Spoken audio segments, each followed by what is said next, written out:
Hi guys, you're so welcome to this channel narcscon with myself and Remy talking about all things in relation to narcissism. In a more chatty fashion today, we're in a kind of chatty form, having a cup of coffee here, and we would like to delve into the spiritual aspect of narcissism, which is often shut down by sometimes self-aware narcissists or other people that maybe have different beliefs, and that's absolutely fine, or sometimes maybe afraid to look at the elements of spiritualism and the darker side of narcissism. This video or podcast was stimulated by a comment I read, and I do read all your comments, so thank you for leaving them, in relation to, look Paula, I have healed. It's been quite a good length of time. I still see the narcissist when I'm out and about. I totally ignore him, but I am finding myself in a really joyful place, very happy, but I have had nightmares about the narcissist, and the narcissist has actually come to me in nightmares at this stage when I've fully pulled away and really feel fully healed. And every other aspect of my life going forward is great, and I would never consider returning to the narcissist. There is a whole world out there in relation to the spiritual aspect of this, what's called a personality disorder. I firmly believe that it is spiritually driven, because of the experience I've personally had, and I've heard of so many other experiences in coaching, so many other people sharing similar experiences. And that's why it behooves me every now and again to talk about this aspect, which I feel undermines the whole experience we go through with a narcissist. So bear with me if, you know, maybe your former view of this had been it's hocus pocus. I don't want to delve into that. It's old fashioned. You know, you're a bit crazy talking about this kind of stuff. It is fearful. It is fearful, but it's powerful when you understand it and look at it and understand that one of the aspects of healing from narcissistic abuse, one of, in my opinion, the main aspects, is your spiritual self-awareness and your spiritual awareness of the fact that there are good and bad energies in the world, and your examination of your relationship with the narcissist, how it made you feel, what was the energy around it, what is the energy around that person in general, do they do good in the world, do they do bad in the world, does destruction follow them wherever they go, etc. So let's delve into some personal experience of dreams and nightmares in relation to narcissism, and looking at how we can delve into this and use it as a healing tool moving forward. So I'd like to look at the energies and dreams that we all experience. And please, if you have particularly experienced the narcissist in this realm, would you leave a comment about that and your specific experience? Because I really believe that so many of them are similar. Firstly, I will tell you about my own experience in relation to dreams and nightmares. About 4 times in my life, I have had the most terrifying nightmares that one could possibly imagine, to the extent that when you wake up, you are so relieved to be alive and to be in reality and to have not maybe died or been murdered in that particular nightmare or experience. They took the form of one dream that happened twice at a very bad time in life. Was a snake approached me. I suppose I'm not very well up in snake types, but this was a big guy, okay? And he had a big snake head on him, probably maybe a cobra or one of the most deadly ones. And he rose up in front of me and was about to launch at me and bite me or kill me or swallow me or whatever. It was terrifying. I did some analysis on it, and it came out that indeed that you felt like you were up against a real threat in your life, etc., and you know, it's something that you could overcome, and it was your subconscious making you aware that something was actually threatening your whole very existence.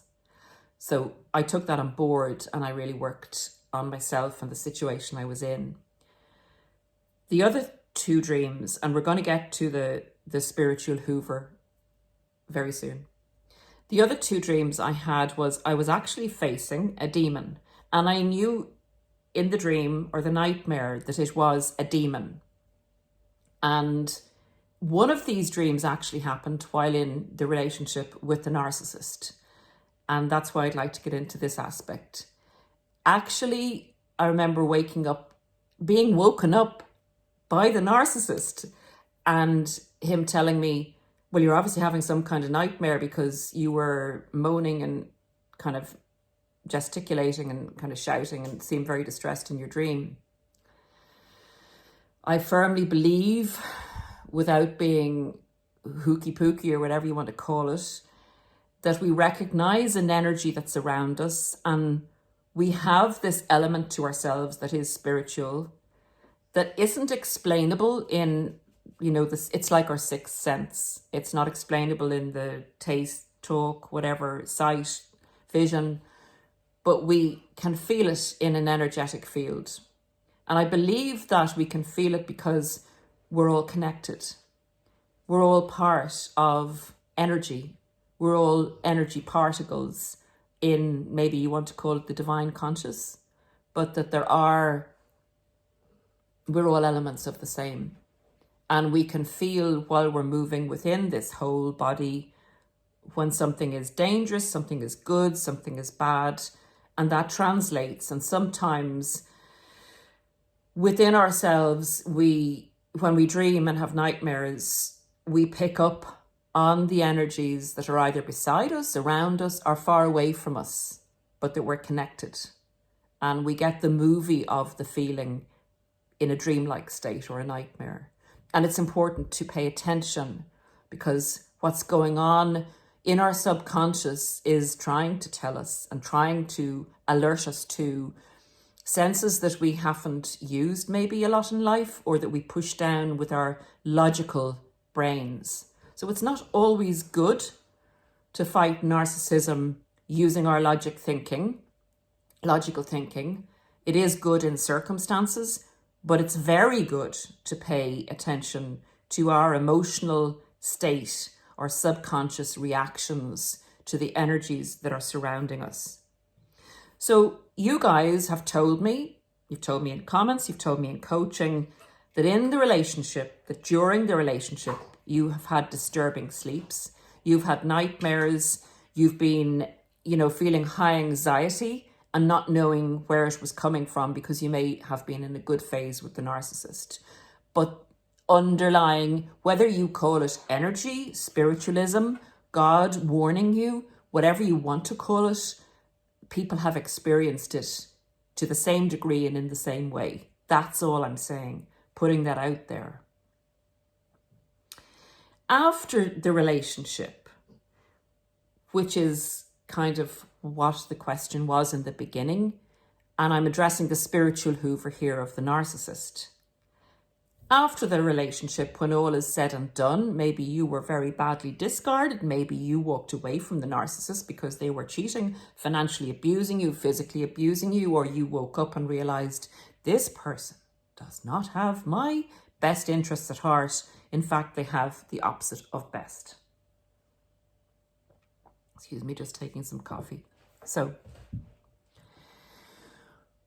people then say, why am I dreaming about the narcissist? Why is the narcissist appearing in my dreams, sometimes on a frequent basis, sometimes on a regular basis, when I'm getting on with my life and I've healed?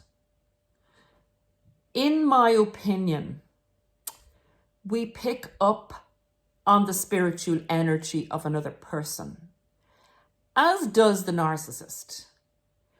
because I don't know if you've also had this experience. I remember at the end of the year being a week free. I felt free. At the end of the year, nearly to the day of the discard, I felt free. I felt like I've got this now. I am moving on. I feel hope again. I feel I can do this. I got the Hoover. I got the physical Hoover. Afterwards, the narcissist would appear to me in my nightmares, I suppose you'd call them, when I didn't take that opportunity that was offered. I didn't take that opportunity up. I looked around it. I made contact, re-engaged for a while, but ultimately I did not go back with the narcissist. Consequently, from time to time, I would have a nightmare that the narcissist was in.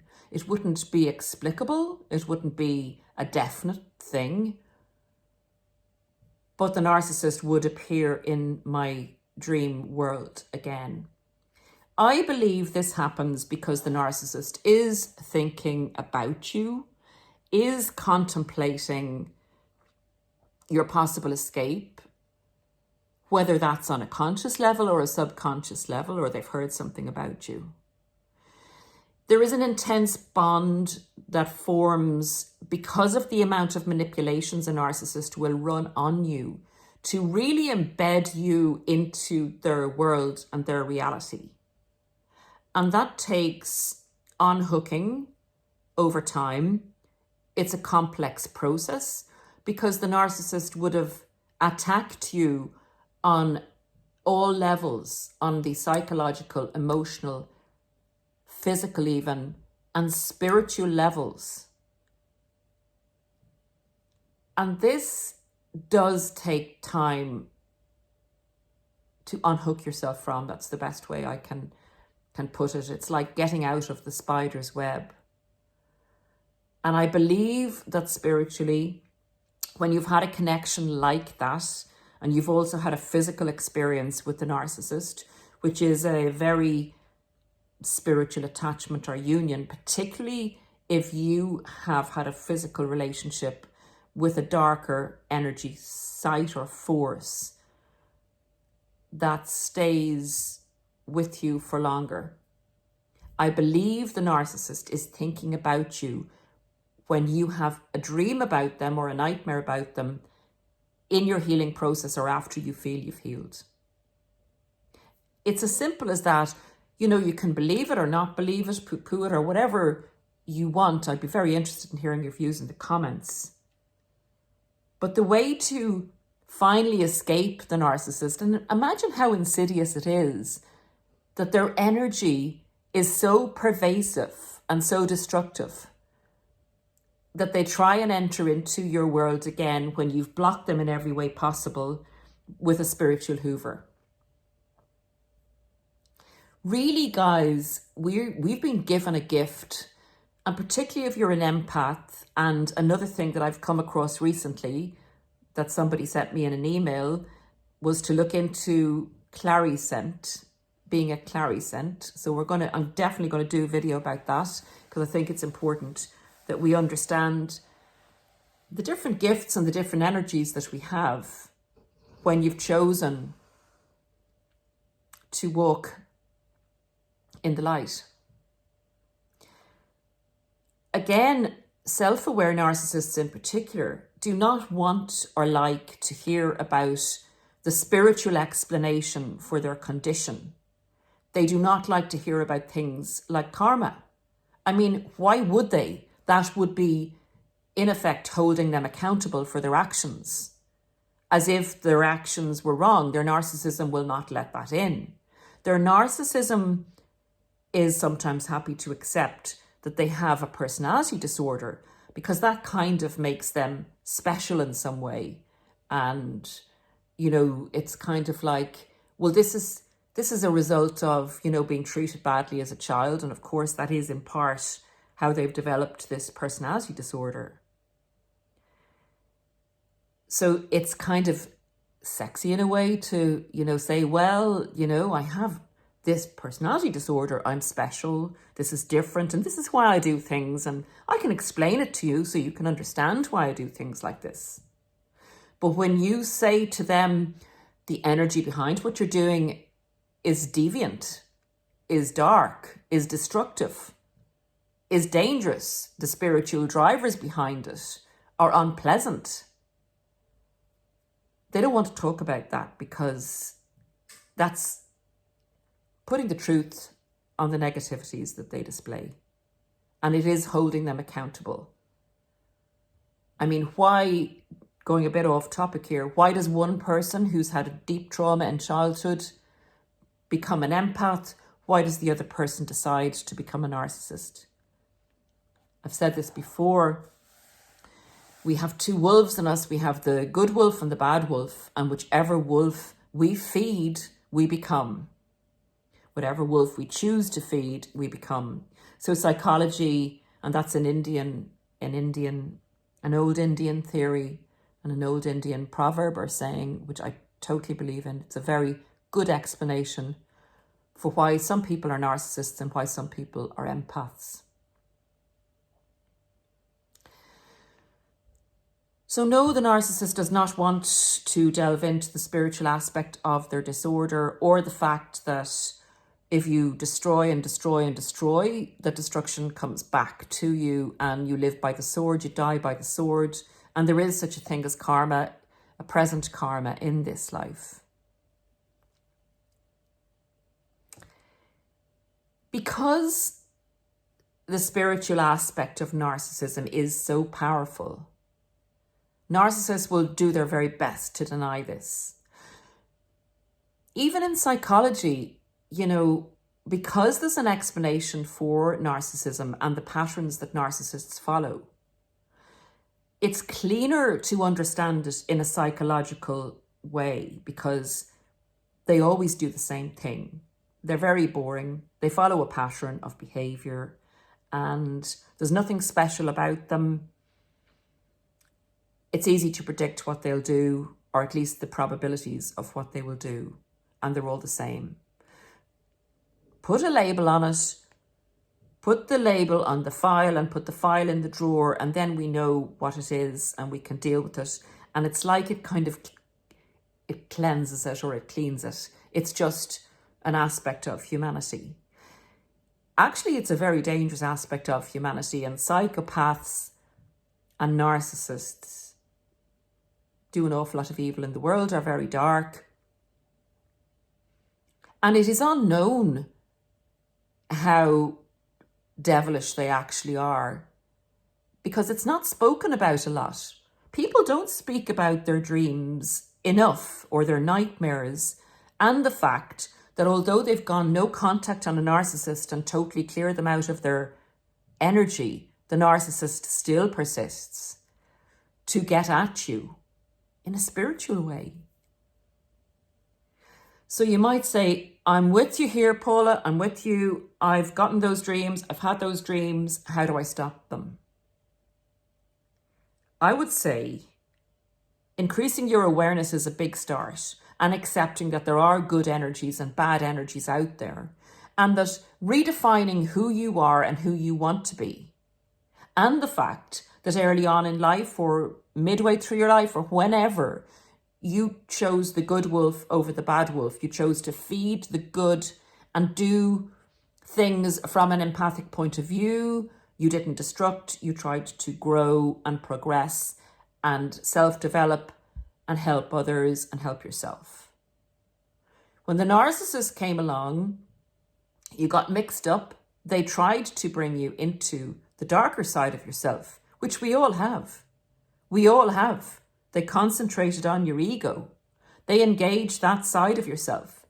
And they, in effect, helped it to grow a little. Sometimes a lot. Some of us are very ashamed sometimes of some of the things we've done while we've been with the narcissist, while our empathy has been very low. I'd actually say, look at the example of perhaps of Prince Harry and the things he's done to his family that he never did before he was involved with a narcissist. allegedly, whether you agree with that or not, it's a good example of someone whose empathies are very diminished in a relationship that promotes ego and promotes jealousy and promotes all the negativity that lies within us all, that we choose to not concentrate on or feed. We choose to be more positive and understanding. Define who you are and who you want to be. Recognize that there is a portal where the narcissist will spiritually hoover you. And that is the answer to the question that was posed at the beginning of the podcast or video, in that, yes, you have healed. Confirm that within yourself and understand that the narcissist is trying to break through that through a portal in the spiritual world, in my opinion. And what I did in this instance, and again, you'll say, oh, no, maybe. Whatever your opinion is on this, but I actually went to sleep with the cross in my hand. So that was my symbol of protection. And I believed in that, whether it's the belief in that, whether it's God, whether it's your spiritual sense that we don't know enough about. This is an area in humanity that it's been studied in the Bible, in the Torah, in any of the Quran, in any of the great religious books of wisdom. But we actually don't know the full extent of the abilities we have in the spiritual world. But a basic belief in who you want to be, that you are protected and that you reject it. Reject the Hoover spiritually. Reject the spiritual Hoover of the narcissist in a spiritual way.